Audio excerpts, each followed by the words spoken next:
Gulf കടലിടുക്കിൽ നിന്ന് 2 എണ്ണക്കപ്പലുകൾ Iran പിടിച്ചെടുത്തു. യുദ്ധവുമായിട്ട് ബന്ധപ്പെട്ട അത് തീവ്രമായിരിക്കുന്ന ആരോപണ പ്രത്യാരോപണങ്ങൾ നിലനിൽക്കുന്നതിനിടയിലാണ് ഇറാൻ 2 കപ്പലുകൾ പിടിച്ചെടുത്തത്. എണ്ണയുമായിട്ട് പോയിക്കൊണ്ടിരുന്ന കപ്പലിനെയാണ് പിടിക്കപ്പെട്ടത് എന്നുള്ള വിവരം 25 ജീവനക്കാർ ഈ കപ്പലിൽ ഉണ്ടായിരിക്കുന്ന വിവരങ്ങളും പുറത്തു വന്നു. ഇറാന്റെ നാവികസേന കപ്പൽ വളഞ്ഞുകൊണ്ട് 2 കപ്പലിനെയും കീഴടക്കിയിട്ട് അജ്ഞാതമായിരിക്കുന്ന സ്ഥലത്തിലേക്ക് കൊണ്ടുപോയി എന്നാണ് പറയുന്നത്.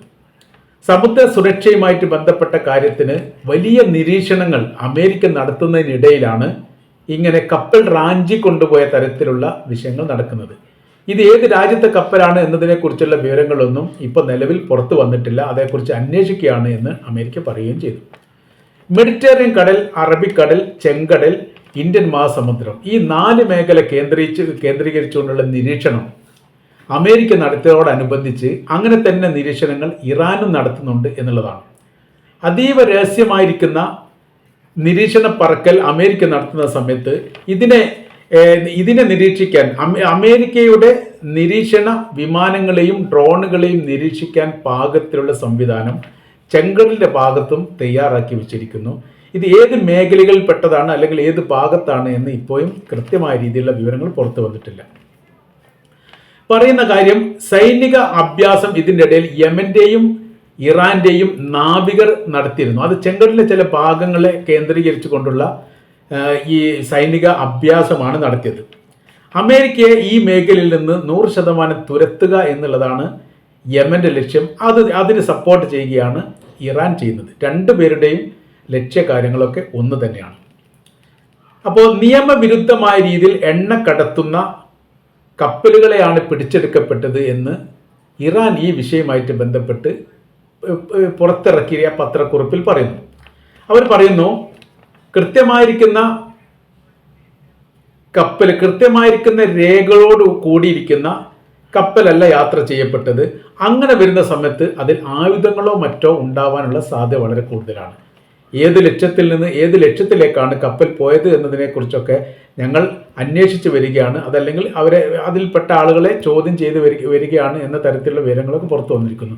ഏതായിരുന്നാലും അമേരിക്കയെ സംബന്ധിച്ചിടത്തോളം അവർക്ക് വലിയ രീതിയിലുള്ള മുറിവേൽക്കുന്ന കാര്യമാണ് ഇപ്പോൾ ഇറാൻ ചെയ്തിരിക്കുന്നത്. പല ഘട്ടങ്ങളിലും ഇറാനുമായിട്ട് സന്ധി ചേരുന്ന രീതിയിലുള്ള പ്രവർത്തനങ്ങളൊക്കെ അമേരിക്ക നടത്തിയിരുന്നു. അത് 100% പരാജയപ്പെടുകയാണ് ചെയ്തത്.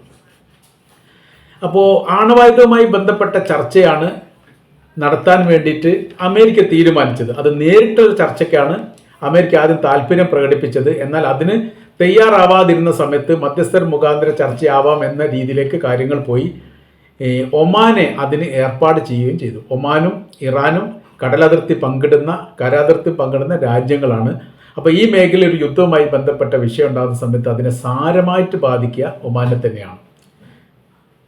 മിഡിൽ ഈസ്റ്റിൽ പ്രവർത്തിക്കുന്ന അല്ലെങ്കിൽ മിഡിൽ ഈസ്റ്റിൽ നിലനിൽക്കുന്ന അമേരിക്കയുടെ സൈനിക താവളത്തെ ലക്ഷ്യമാക്കിക്കൊണ്ട് തങ്ങൾ ആക്രമിക്കുമെന്ന് ഇറാൻ പറഞ്ഞതാണ് അമേരിക്കയെ സംബന്ധിച്ചിടത്തോളം അവർക്ക് ഏറ്റവും വലിയ പ്രയാസമുണ്ടാക്കുന്ന കാര്യം. അതോടൊപ്പം തന്നെ ചെങ്കടലുമായിട്ട് ബന്ധപ്പെട്ട വിഷയത്തിൽ അമേരിക്കയോട് അറബ് രാജ്യങ്ങൾ സഹകരിക്കുന്നില്ല എന്നുള്ള പരാതി ഇതിന് മുൻപ് തന്നെ അമേരിക്കയുടെ മുൻ പ്രസിഡന്റ് ബൈഡൻ തന്നെ പറഞ്ഞതാണ്. ട്രംപും അത് തന്നെ പറഞ്ഞു. ട്രംപ് അധികാരത്തിലേറിയതിനു ശേഷം ആദ്യമായിട്ട് സന്ദർശിച്ച രാജ്യം സൗദി അറേബ്യയാണ്. സൗദി അറേബ്യയുടെ കിരീടാവകാശിയോട് ഈ കാര്യത്തെക്കുറിച്ചിട്ടുള്ള അഭിപ്രായങ്ങൾ അല്ലെങ്കിൽ അമേരിക്കയുടെ താല്പര്യങ്ങൾ പറയപ്പെട്ടിട്ടുണ്ട് എന്നുള്ളതും ഫലസ്തീൻ വിഷയവുമായിട്ട് ബന്ധപ്പെട്ട കാര്യമായതിനാൽ ഒരു തരത്തിലുള്ള സഹകരണവും ഇസ്രായേലിനോ അമേരിക്കക്കോ തങ്ങൾ ചെയ്തു കൊടുക്കില്ല എന്നുള്ള രാജ്യത്തിൻ്റെ നിലപാട് രാജ്യഭരണാധികാരി ട്രംപിനോട് പറയുകയും ചെയ്തു. അതുകൊണ്ട് ഈ മേഖല വല്ലാത്ത പിടുത്തങ്ങളൊന്നും ഇല്ലാത്ത രീതിയിലാണ് അദ്ദേഹം മടങ്ങിപ്പോയത്. $300 മില്യൺ ബന്ധപ്പെട്ട ഒരു ബിസിനസ്സുമായിട്ട് ബന്ധപ്പെട്ട കാര്യത്തെക്കുറിച്ച് ചർച്ച നടത്തി ഒരു കരാർ വ്യവസ്ഥ ഉണ്ടാക്കി എന്നുള്ളതാണ്. സാമ്പത്തിക കരാർ വ്യവസ്ഥ ഉണ്ടാക്കാനാണ് ഞാൻ അവിടെ എത്തിയത് എന്ന് പിന്നീട് പത്രങ്ങളുടെ ചോദ്യത്തിന് അദ്ദേഹം മറുപടി പറയുകയും ചെയ്തു. എന്നാൽ ലക്ഷ്യം എന്ന് പറയുന്നത് ചെങ്കടലുമായിട്ട് ബന്ധപ്പെട്ട സഹകരണമാണ് അത്യാവശ്യമുള്ളത്. ഈ മേഖല ഏറ്റവും വലിയ രാജ്യം എന്നുള്ള നിലക്കും ഈ മേഖലയിൽ ഇറാൻ കഴിഞ്ഞാൽ ഏറ്റവും വലിയ സൈനിക ബലമുള്ള രാജ്യം എന്ന നിലക്കും സൗദി അറേബ്യയുടെ പിന്തുണ അനിവാര്യമാണ്. സൗദി അറേബ്യയുടെ പിന്തുണ കിട്ടുന്ന സമയത്ത് ഏറെക്കുറെ ഗൾഫ് രാജ്യങ്ങളിലെ പരമാവധി രാജ്യങ്ങളൊക്കെ പിന്തുണക്കും എന്നുള്ള കാര്യം അമേരിക്കക്ക് അറിയാം. ഇപ്പോഴത്തെ സാഹചര്യം എന്ന് പറയുന്നത് സർവ സൈനിക ബലവും ശക്തിയും ഉപയോഗിച്ചുകൊണ്ട് അമേരിക്കയെ നേരിടുക എന്നുള്ളത് തങ്ങളുടെ അനിവാര്യമായിരിക്കുന്ന കാര്യമായിട്ട് വിലയിരുത്തുന്നു. അവരുമായിട്ട് സന്ധി ചേരുക എന്നുള്ളതും കരാറുണ്ടാക്കുക എന്നുള്ളതും രാജ്യ താല്പര്യത്തിന് വിരുദ്ധമായ രീതിയിൽ തന്നെയാണ് ഇറാൻ വിലയിരുത്തുന്നത്. അത് 2-3 കാര്യങ്ങൾ അവർ പറയുന്നുണ്ട്. അതിൻ്റെ കൂടെ ഇറാൻ്റെ സമുന്നതരായിരിക്കുന്ന സൈനിക മേധാവിയെ ബാഗ്ദാദിൽ വെച്ച് കൊലപ്പെടുത്തിയത് അത് വീണ്ടും അവരിങ്ങനെ പറഞ്ഞുകൊണ്ടിരിക്കുന്ന കാര്യമാണ്. അപ്രതീക്ഷിതമായിരിക്കുന്ന ഒരു അക്രമത്തോടു കൂടിയാണ് ഖാലിദ് സുലൈമാനിയെ ബാഗ്ദാദിൽ വെച്ചിട്ട് അമേരിക്ക കൊലപ്പെടുത്തി എന്നുള്ളത് മാത്രമല്ല, അപമാനകരമായ രീതിയിലുള്ള ഒരു കൊലപ്പെടുത്തൽ കൂടിയാണ് അത് ചെയ്തത്. അദ്ദേഹത്തെ കൊലപ്പെടുത്തുന്നതിൻ്റെ വീഡിയോ ദൃശ്യങ്ങൾ ഓൺലൈൻ വഴി തനിക്ക് കാണണമെന്ന് ട്രംപ് അന്ന് പറയുകയും സമാനമായ രീതിയിലുള്ള അക്രമത്തിൻ്റെ ആരംഭവും അവസാനവും മരണവുമായിട്ട് ബന്ധപ്പെട്ട കാര്യങ്ങൾ ഈ വൈറ്റ് ഹൗസിൽ വെച്ച് ട്രംപ് കാണുകയും ചെയ്തിട്ടുണ്ട് എന്ന് അദ്ദേഹം സോഷ്യൽ മീഡിയയിൽ പ്രചരിപ്പിച്ചു, അല്ലെങ്കിൽ കുറിപ്പായിട്ട് എഴുതി. അദ്ദേഹം പറഞ്ഞ എക്സിലാണ് അദ്ദേഹം ആ കുറിപ്പ് എഴുതപ്പെട്ടത്. ഈ അമേരിക്കയുടെ ദേശീയ പതാകയുടെ ചിത്രം വെച്ചുകൊണ്ട് നമ്മൾ അതിജീവിക്കുകയും വിജയിക്കുകയും ചെയ്തിരിക്കുന്ന ചെറിയ മാറ്റർ ആണ്. ഇതാണ് ഉദ്ദേശം. അന്നത്തെ രാത്രിയാണ് ഇത് ചെയ്തത്. അതിന് ഇസ്രായേലാണ് എല്ലാവിധ സഹായങ്ങളും, അതായത് കൊടുത്തു എന്നുള്ള രീതിയിൽ ബാഗ്ദാദ് എയർപോർട്ടിൽ ഇറങ്ങുന്നു, പുറത്തിറങ്ങുന്നു, ഇന്ന മേഖലയാണ്, ഇന്ന രീതിയാണ് എന്നുള്ളത് കൃത്യമായ രീതി അവിടെ ചോർന്നു പോയിരിക്കുന്നു. ചാരന്മാരെ ഉപയോഗിച്ചുകൊണ്ടാണ് ചോർത്തിയത് എന്ന് പറയുന്നു. ഇത് ഇറാനെ സംബന്ധിച്ചിടത്തോളം അവർക്ക് വലിയ ആഘാതമുണ്ടാക്കിയ കാര്യമാണ്. തിരിച്ചടികൾ ഇറാൻ്റെ ഭാഗത്തു നിന്ന് അമേരിക്കയുടെ സൈനിക കേന്ദ്രത്തിന് നേരെ 60 പ്രാവശ്യം ഇറാൻ നടത്തിയിട്ടുണ്ട്. അതോടുകൂടി അമേരിക്കയെ സംബന്ധിച്ചിടത്തോളം അവർ അങ്ങനെ ഞെട്ടലൊടിഞ്ഞ പോലെ ആയിപ്പോയി എന്നൊക്കെയാണ് അന്ന് പത്രങ്ങളൊക്കെ റിപ്പോർട്ട് ചെയ്തത്. രണ്ടാമത്തെ വിഷയം എന്ന് പറയുന്നത് ഇറാനിൽ കയറിക്കൊണ്ട് ഇസ്രായേൽ ഹമാസിൻ്റെ നേതാവിനെ കൊലപ്പെടുത്തിയുമായി ബന്ധപ്പെട്ട വിഷയമാണ്. അത് ഒറ്റുകാരാണ് അവിടെയും പ്രവർത്തിച്ചത്.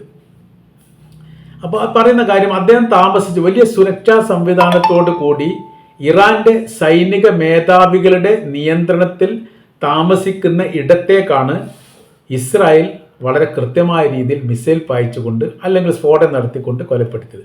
ആദ്യം അവർ സമ്മതിച്ചിട്ടില്ലെങ്കിൽ പിന്നെ 2-3 മാസം കഴിഞ്ഞതിന് ശേഷം തങ്ങളാണത് ചെയ്തത് എന്ന് ഇസ്രായേൽ സമ്മതിക്കുകയും സംഭവം നടന്ന സമയത്ത് തന്നെ അത് ഇസ്രായേലാണ് ചെയ്തത് എന്ന് ഇറാൻ പ്രഖ്യാപിക്കുകയും ചെയ്തു. തിരിച്ചടി ഉണ്ടാവും എന്നാണ് അതിന് അവർ പറഞ്ഞിരിക്കുന്ന മറുപടി. അപ്പോൾ ഈ 2 കാര്യങ്ങളും അമേരിക്കയും ഇസ്രായേലും സംയുക്തമായ രീതിയിൽ തങ്ങളുടെ രാജ്യത്തിൻ്റെ അകത്ത് കയറിയിട്ട് അല്ലെങ്കിൽ രാജ്യ താല്പര്യത്തിന് വിരുദ്ധമായിട്ട് ചെയ്യപ്പെട്ടതാണ്. അവരുമായിട്ട് സന്ധി ചേരുക എന്ന് പറഞ്ഞാൽ ഞങ്ങളെ സംബന്ധിച്ചിടത്തോളം വലിയ പ്രയാസം ഉണ്ടാക്കുന്ന കാര്യമാണ്. അപ്പോൾ അങ്ങനെ ഞങ്ങളുടേതായിരിക്കുന്ന നയങ്ങളും നിലപാടുകളും സമീപനങ്ങളുമായിട്ട് പോകും. ചെങ്കടലിൻ്റെ അവകാശങ്ങളൊന്നും അമേരിക്കയ്ക്ക് വിട്ടുകൊടുക്കില്ല. അതൊന്നും അവർ ആഗ്രഹിക്കുകയും വേണ്ട. അതിർത്തിയുമായിട്ട് പങ്കിടുന്ന പ്രദേശങ്ങളിലൊക്കെ യമൻ അവരുടേതായിരിക്കുന്ന സൈനികരെ സ്ഥാപിച്ചിട്ടുണ്ടെങ്കിൽ അത് അവരുടെ താല്പര്യമാണ്. അതിലിടപെടാനൊന്നും പറ്റില്ല. യമനെ ഒറ്റപ്പെടുത്താനും സാധിക്കില്ല. അത് ഞങ്ങൾ ഇടപെടും. അപ്പോൾ ഈ മേഖല കേന്ദ്രീകരിച്ചുകൊണ്ട് ഈ പറയപ്പെട്ട ചെങ്കടലും അറബിക്കടലുമായിട്ട് ബന്ധപ്പെട്ട മേഖല, ഇപ്പോൾ മെഡിറ്ററേനിയൻ കടലും ഇന്ത്യൻ മഹാസമുദ്രം പോലും കേന്ദ്രീകരിച്ച് ഈ കപ്പലുകളെ വിന്യസിക്കുന്ന രീതികളൊക്കെ അമേരിക്ക തുടരുമ്പോൾ അതിനെ പ്രതിരോധിക്കാനുള്ള സംവിധാനങ്ങളൊക്കെ ഇറാൻ ഒരുക്കുകയും ചെയ്യുന്നു. സർവ്വ നിരീക്ഷണ മേഖലയും സജീവമാക്കിക്കൊണ്ട് സൈനികരോട് യുദ്ധത്തിന് തയ്യാറാവാൻ വേണ്ടി പറഞ്ഞിരിക്കുന്ന വിവരമാണ് ചില മീഡിയകൾ പറയുന്നത്. ഏത് സമയവും നമ്മളുടെ രാജ്യത്തിന് നേരെ അക്രമം ഉണ്ടാവുന്ന സമയത്ത് തന്നെ ശക്തമായിരിക്കുന്ന തിരിച്ചടി ഉണ്ടാവണം. അതിൻ്റെ ഭാഗമായിട്ടാണ് നിരീക്ഷണം നടക്കുന്നത്. ആ നിരീക്ഷണം നടക്കുന്നതിനിടയിലാണ് 2 കപ്പലുകൾ കണ്ടെത്തുന്നത്. കപ്പലുകൾ തങ്ങൾ പിടികൂടിയിരിക്കുന്നു. അതിൽ ഇത്രത്തോളം ജീവനക്കാരുണ്ടായിരുന്നു. അതിൻ്റെ വിഷയം എന്ന് പറയുന്നത് കൃത്യമായിരിക്കുന്ന രേഖയുടെ അടിസ്ഥാനത്തിലല്ല, ബ്ലാക്ക് ആയിട്ട് എണ്ണ കടത്തുന്ന കപ്പലായിട്ടാണ് മനസ്സിലാക്കാൻ വേണ്ടി സാധിക്കുന്നത്. അതിലെന്തെങ്കിലും ആയുധങ്ങളോ മറ്റോ ഉണ്ടോ എന്നുള്ളതിൻ്റെ പരിശോധനകളൊക്കെ നടന്നു വരുന്നു. അപ്പോൾ ഗൾഫ് കടലിടുക്കും പോലും സുരക്ഷിതമല്ലാത്തൊരു സ്ഥിതിയിലേക്ക് മാറിയിരിക്കുന്നു എന്നുള്ളതും, ചെങ്കടൽ സ്വതന്ത്രമാക്കാൻ വേണ്ടിയിട്ട് യുദ്ധം തുടങ്ങിയിട്ട് 1 വർഷമായ അമേരിക്കയെ സംബന്ധിച്ചിടത്തോളം ഇനി ഗൾഫ് കടലിടുക്കും പോയിട്ട് സ്വതന്ത്രമാക്കേണ്ട സ്ഥിതിയിലേക്കാണ് കാര്യങ്ങൾ എത്തിയിരിക്കുന്നത് എന്നാണ് യമൻ്റെ പത്രങ്ങൾ ഈ വിഷയവുമായിട്ട് ബന്ധപ്പെട്ട് അമേരിക്കയെ വിമർശിച്ചുകൊണ്ട് എഴുതിയിരിക്കുന്നത്. ഏതായിരുന്നാലും ഈ മേഖല യുദ്ധസമാനമായിരിക്കുന്ന സാഹചര്യങ്ങളിലേക്ക് ഒന്നുകൂടി അടുക്കുമ്പോൾ അമേരിക്കയെ സംബന്ധിച്ചിടത്തോളം അവർക്ക് വല്ലാത്ത രീതിയിലുള്ള മാനസിക പ്രയാസവും നേരിടുന്നു എന്നാണ് നമ്മൾക്ക് മനസ്സിലാക്കാൻ വേണ്ടിയിട്ട് സാധിക്കുന്നത്.